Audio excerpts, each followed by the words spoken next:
बिस्मिल्लाहिर्रहमानिर्रहीम। अस्सलामु अलैकुम वरहमतुल्लाहि वबरकातुहू।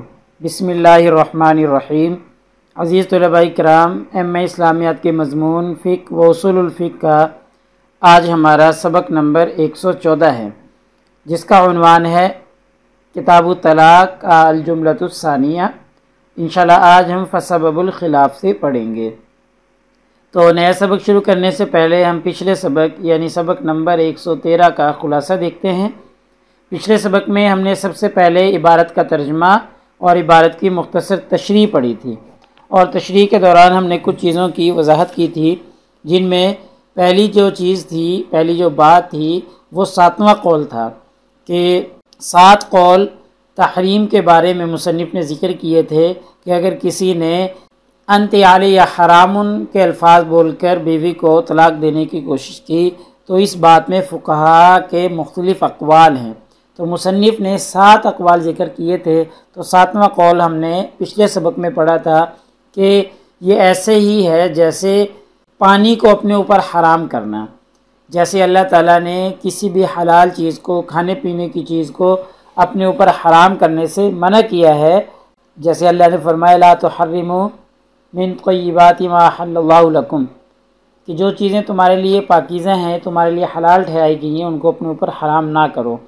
तो जैसे पानी को, जो कि एक हलाल चीज़ है, अल्लाह ने हलाल करार दी इंसान के लिए, उसको अपने ऊपर हराम ठहराना, तो ऐसे ही अंत आलिया हराम कहकर अपनी हलाल बीवी को अपने ऊपर हराम ठहराना ये मना है। तो जैसे पानी को अपने ऊपर हराम ठहराने से कोई तलाक वाक़ई नहीं होती, कोई हुर्मत उसकी साबित नहीं होती, तो ऐसे ही इसके बारे में भी यही हुक्म है कि कोई तलाक वलाक वाक़ई नहीं होगी। ऐसे ही पिछले सबक में हमने फ़सल सानी की इब्तिदा कर दी कि बाब अव्वल की 2 फ़सूल थी। पहली फ़सल हमारी मुकम्मल हो चुकी थी और दूसरी फ़सल हमने पिछले सबक में शुरू की थी, जो कि मुक़य्यद अल्फाज के बारे में थी। और फिर हमने पिछले सबक में तलाक़ के मुक़य्यद अल्फाज के बारे में बहस की थी, और तलाक़ के जो मुक़य्यद अल्फाज हैं वो 2 किस्म के हैं। तो हमने पिछले सबक में ये तफ़सीलन देखा था। और फिर तलाक़ के जो मुक़य्यद अल्फाज हैं उनके बारे में जो फ़ुक़हा का इख्तिलाफ़ था, तो इख्तिलाफ़ भी हमने देखा था कि इस्तिस्ना मुअस्सर होगा या नहीं होगा। इमाम मालिक रहमहुल्लाह के नज़दीक इस्तिस्ना मुअस्सर नहीं होगा, बस तलाक़ वाक़ई हो जाएगी, लेकिन इस्तिस्ना का कोई फ़ायदा नहीं होगा। जैसे कोई शख्स क्या तलाक दे और कहे इल्ला अन यशा अल्लाह, अगर अल्लाह चाहेगा तो तलाक हो जाएगी। ठीक है, तो अब इसमें इमाम मालिक रहमहुल्लाह का इख्तिलाफ़ ये था, वो फरमाते थे कि इस्तिस्ना मुअस्सर नहीं, इस्तिस्ना की कोई वैल्यू नहीं है, बस तलाक हो जाएगी। लेकिन इमाम अबू हनीफा रहमहुल्लाह और इमाम शाफ़ी रहमहुल्लाह फरमाते हैं कि इस्तिस्ना मुअस्सर होगा, और मुअस्सर होने के साथ साथ जैसे वो वक़ू पज़ीर होगा तो फिर तलाक भी वाक़ई हो जाएगी। तो इंशाल्लाह आज के इस सबक में हम सबसे पहले इबारत का तर्जुमा और इबारत की मुख्तसर तशरीह देखेंगे, और मुख्तसर तशरीह में हम इख्तिलाफ़ का सबब जानने की कोशिश करेंगे। पिछले सबक में जो इमाम मालिक रहमहुल्लाह के साथ इमाम अबू हनीफा और इमाम शाफ़ी रहमहुल्लाह का इख्तिलाफ़ था इस्तिस्ना के मुअस्सर और गैर मुअस्सर होने में, उस इख्तिलाफ़ का असल सबब और असल मुहर्रिक क्या था, आज के इस सबक में इंशाल्लाह हम देखेंगे। ऐसे ही मर्ज़ी दुरुस्त होने वाले शख्स के साथ तलाक को मुअल्लक़ करना, यानी जिसकी मशीयत चलती हो, जिसकी मशीयत दुरुस्त हो, उसके साथ अगर कोई शख्स तलाक को मुअल्लक़ कर दे तो इसका क्या हुक्म है, इंशाल्लाह आज के सबक में देखते हैं। ऐसे ही अगर किसी शख्स की मर्ज़ी दुरुस्त ना हो तो उसके साथ तलाक को मुअल्लक़ कर देना, तो इसका हुक्म क्या है, तफ़सीलन आज के सबक में हम देखेंगे। ऐसे ही कोई शख्स मुस्तक़बिल के किसी फ़ेल के साथ तलाक को मुअल्लक़ कर देता है, तो इसके बारे में फ़ुक़हा की क्या आरा है, शरीयत क्या कहती है, इंशाल्लाह आज के इस सबक में हम देखेंगे। तो देखिएगा, ये आज की हमारी इबारत है, वह सबबुल ख़िलाफ़ से शुरू होती है। वह सबबुल ख़िलाफ़, इख्तिलाफ़ का सबब ये है, अभी मैंने डिस्कस किया कि जो इमाम मालिक जो कहते थे कि जी तलाक में इस्तिस्ना मुअस्सर नहीं है, बस तलाक हो जाएगी, इस्तिस्ना की कोई वैल्यू नहीं।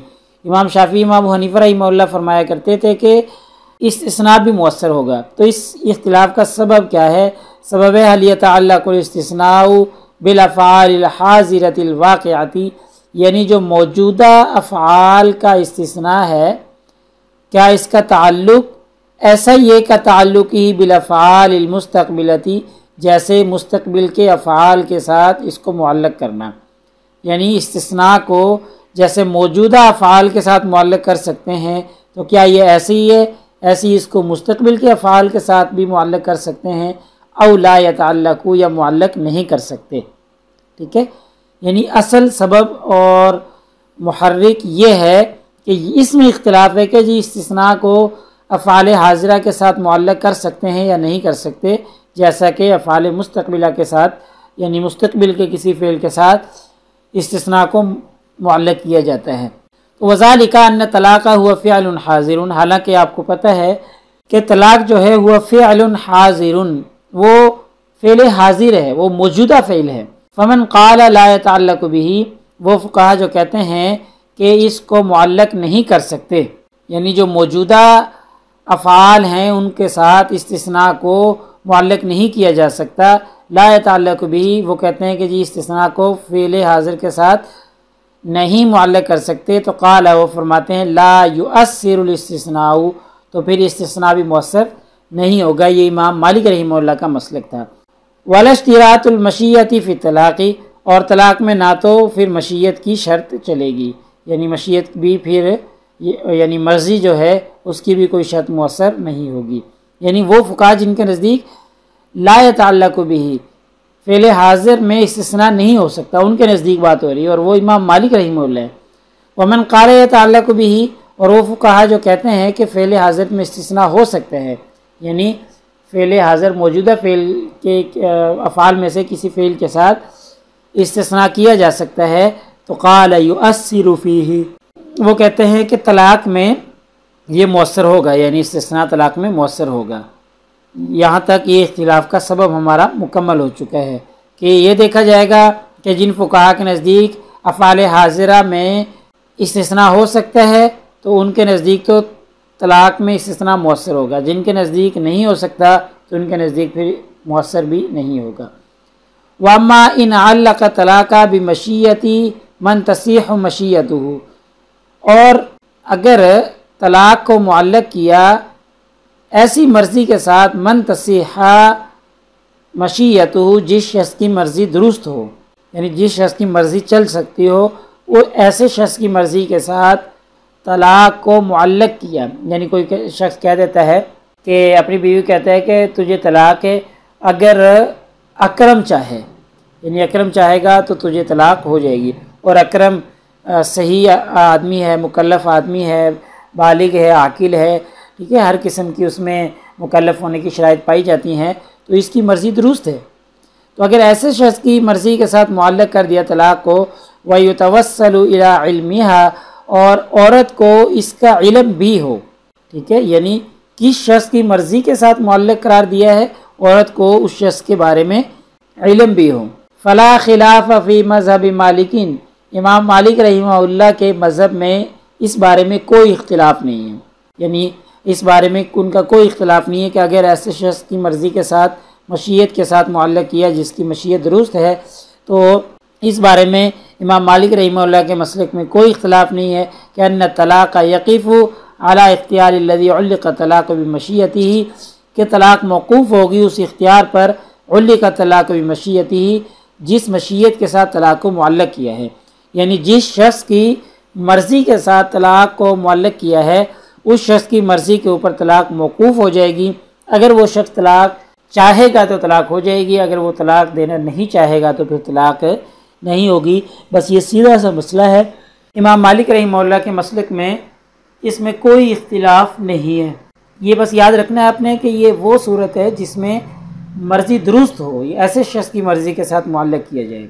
आगे देखें, वम्मा तालिक़ु तलाक़ी बिमशीयति मन ला मशीयत लहू, और अगर तलाक़ को मुअल्लक़ किया है ऐसी मशीयत के साथ, ऐसी मर्ज़ी के साथ, मन ला मशीयत लहू, जिसकी कोई मर्ज़ी नहीं है, जिस शख्स की मर्ज़ी बेमाना है, उसका कोई फ़ायदा नहीं, यानी जैसे किसी मजनू, किसी पागल आदमी की मर्ज़ी के साथ तलाक़ को मुअल्लक़ कर दिया, तो मन ला मशीयत लहू, ये ऐसे लोग हैं जिनकी कोई मशीयत नहीं है, जिनकी कोई मर्ज़ी नहीं है, या इनकी मर्ज़ी जो है वो बेमाना है। तो फ़फ़ी खिलाफ़ुन फ़िल मज़हबी, तो इमाम मालिक रहमहुल्लाह के मज़हब में, मसलक में इस बारे में इख्तिलाफ़ है। क़ीला, ये भी कहा गया है, यल्ज़मुहु तलाक़ु, कि तलाक वाक़ई हो जाएगी। यानी पहला कौल इमाम मालिक रहमतुल्लाह के मसलक का ही है कि तलाक वाक़ई हो जाएगी। वकीला और दूसरा कौल यह है कि ला यल्ज़मुहु, कि तलाक वाक़ई नहीं होगी। यानी ऐसे शख्स की मर्ज़ी के साथ मुअल्लक़ कर दिया जिसकी कोई मर्ज़ी नहीं है, तो एक कौल के मुताबिक तलाक वाक़ई हो जाएगी। वकील ला यल्ज़मुहु, और एक कौल के मुताबिक तलाक लाजिम नहीं होगी। वस्सबिय्यु वल मजनूनु दाखिलानी फ़ी हाज़ल माना, यहाँ से मुसन्निफ़ बता रहे हैं कि जो बच्चा है और मजनू है ये दोनों मल्ला मशीयत लहू के माना में दाखिल हैं।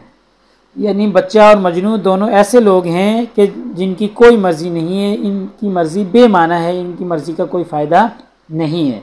ठीक है, पीछे जो हमने पढ़ा था कि जिनकी मशीयत होगी वो आकिल बालिग हर तरीके से मुकल्लफ शख्स होगा, और जो मल्ला मशीयत लहू में वो लोग दाखिल होंगे जो मुकल्लफ नहीं होते शरीयत के, जैसे पागल, मजनू वगैरह और बच्चा वगैरह, इनकी कोई मर्ज़ी नहीं होती, इनका मर्ज़ी जो है बेमाना होती है। तो ऐसे शख्स के साथ तलाक को मुअल्लक़ करना, इसके बारे में इमाम मालिक रहमतुल्लाह के मज़हब में दो कौल हैं। यल्ज़मुहु तलाक, तलाक लाजिम हो जाएगी, ला यल्ज़मुहु, तलाक लाजिम नहीं होगी। फ़मन शब्बहु बितलाक़िल हज़्ली वकान तलाक़ु बिल हज़्ली इंदहु यक़अउ। अब ये दो कौल है ना, कि पहला कौल है तलाक लाजिम हो जाएगी, तो वो कहते हैं कि इन फ़ुक़हा ने तशबीह दी है तलाक को हज़ल के साथ, यानी मजाक ठट्टा वगैरह के साथ तशबीह दी है। वकान तलाक़ु बिल हज़्ली इंदहु यक़अउ, और मजाक की तलाक इनके नज़दीक हो जाती है। तफसील से समझें कि दो कौल हो गए ना, यल्ज़मु तलाक, तलाक लाजिम होगी। तो अब ये फ़ुक़हा कहते हैं कि भाई अगर मजनू वगैरह पागल आदमी या बच्चे की मशीयत के साथ लाजिम कर दिया, तलाक को मुअल्लक़ कर दिया, तो ये गोया ऐसा है जैसे ठट्ठा और मजाक की तलाक होती है, मजाक में तलाक देना, और मजाक में तलाक हो जाती है, तो लिहाजा फिर बच्चे और मजनू की मशीयत के साथ भी तलाक हो जाएगी। यानी अगर वो बच्चा मजनू चाहेगा तो क़ाला यक़अउ हाज़ा तलाक़, लिहाजा ये तलाक भी वाक़ई हो जाएगी। यानी ऐसे शख्स की मशीयत के साथ मुअल्लक़ करना जिसकी मशीयत बेमाना है। वमन यअतबरा वजूद शर्ती, और वो फ़ुक़हा जो शर्त के वजूद का, शर्त के पाए जाने का एतबार करते हैं, यानी शर्त का पाया जाना उनके नज़दीक लाजिम है, तो वो कहते हैं ला यक़अउ, तलाक वाक़ई नहीं होगी। लिअन्न शर्त क़द उलिमा हाहुना, क्योंकि यहाँ पर शर्त नहीं पाई जा रही। जिस तरीके से नहीं पाई जा रही कि भाई बच्चे है, उसको क्या पता तलाक की मशीयत है या नहीं है, मैं तलाक देना चाहूँ या ना देना चाहूँ। मजनू है, उसको क्या पता कि जी मैं तलाक देना चाहूँ या ना चाहूँ, उनकी तो कोई मशीयत नहीं है। और लिहाजा फिर जो शर्त लगाई थी कि जी अगर वो चाहेंगे, तो वो तो चाह नहीं रहे, वो नहीं चाह रहे, तो उदिमा हाहुना शर्त, यहाँ पर शर्त जो है वो मादूम है, शर्त नहीं पाई जा रही। लिहाजा जब शर्त नहीं पाई जा रही तो फिर तलाक भी वाक़ई नहीं होगी। ये इन फ़ुक़हा की दलील जो कहते हैं कि तलाक वाक़ई नहीं होगी। वामा तालीक़ु तलाक़ी बिलअफ़आलिल मुस्तक़बिलती, यहाँ से एक और नया मसला शुरू हो रहा है कि अगर मुस्तक़बिल के किसी फ़ेल के साथ तलाक को मुअल्लक़ कर दिया, तो फ़इन्नल अफ़आल लती युअल्लक़ु बिहा तूजदु अला सलासति अज़रुबिन, तो मुस्तक़बिल के किसी फ़ेल के साथ तलाक को मुअल्लक़ करना, इसकी तीन किस्में बनती हैं, तीन नौइयतें करार पाती हैं। अहदुहा, उन तीन में से पहली नौइयत यह है कि मा युमकिनु अन यक़अ औ ला यक़अ अला सवा, कि मा युमकिनु अन यक़अ, कुछ ऐसे अफ़आल होते हैं जिनका इम्कान होता है कि वो वाक़ई हो जाएं, औ ला यक़अ, और मुमकिन है कि वो वाक़ई ना भी हों, अला सवा, बराबर होता है, यानी 50-50 होता है कि इम्कान होता है कि हो भी जाएं, इम्कान होता है कि ना भी हों। यानी मुस्तक़बिल के जो अफ़आल हैं वो तीन किस्म के होते हैं। पहली किस्म के अफ़आल वो होते हैं कि जिनका इम्कान वक़ू का भी होता है और आदमी वक़ू का भी होता है, जैसे का दुख़ूल दार, घर में दाखिल होना। अगर कोई शख्स अपनी बीवी को तलाक देता है कि अगर फ़लाँ शख्स फ़लाँ के घर में दाखिल हो गया तो तुझे तलाक है। अब दुख़ूल दार मुमकिन भी है, मुमकिन है वो शख्स दाखिल हो जाए, और आदम दुख़ूल दार का भी इम्कान है, तो मुमकिन है कि वो शख्स दाखिल ना हो। ऐसे ही कुदूमी ज़ैदिन, ज़ैद का आना, ज़ैद की आमद, कि भाई अगर ज़ैद सऊदीया से कल आ गया तो तुझे तलाक, और अगर ना आया तो तलाक नहीं। अब देखें कुदूम ज़ैद जो है मुमकिन भी है वो आ जाए और मुमकिन है कि वो ना आए।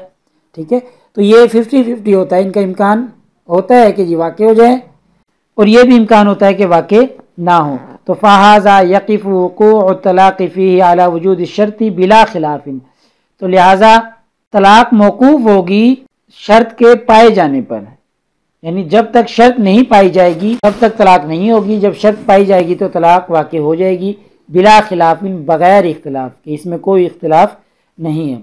यानी अगर ज़ैद आ गया तो तलाक़ हो जाएगी, ज़ैद नहीं आया तो नहीं होगी। दुखूल दार पाया गया तो तलाक़ हो जाएगी, ना पाया गया तो तलाक़ नहीं होगी।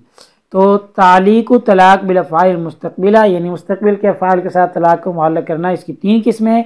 पहली हमने पढ़ ली है कि मुमकिन है कि जी वो हो जाए और मुमकिन है कि वो ना हो। बाकी 2 किस्में अगले सबक में हम इंशाल्लाह देखेंगे। तो लिहाजा आज के हमारे इस सबक का खुलासा निकला कि आज के सबक में हमने इबारत का तर्जुमा और इबारत की मुख्तसर तशरीह पढ़ी है और फिर इख्तिलाफ का सबब जानने की कोशिश की है और फिर मर्ज़ी दुरुस्त होने वाले शख्स के साथ तलाक़ को मुअल्लक़ करना, इसका हुक्म देख लिया, और जिसकी मर्ज़ी दुरुस्त ना हो इसके साथ तलाक़ को मुअल्लक़ करना, इसका हुक्म देख लिया, और मुस्तक़बिल के अफ़आल के साथ तलाक़ को मुअल्लक़ करना, इसकी 3 किस्में थी। पहली किस्म हमने पढ़ ली है। तो पेपर में पूछे जाने वाले सवालात वही कि जी इबारत का तर्जुमा और इबारत की मुख्तसर तशरीह करें।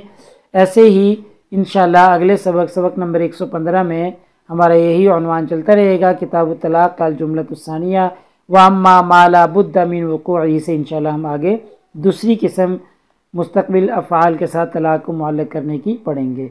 जज़ाकुमुल्लाहु खैर। अस्सलामु अलैकुम व रहमतुल्लाहि व बरकातुहू।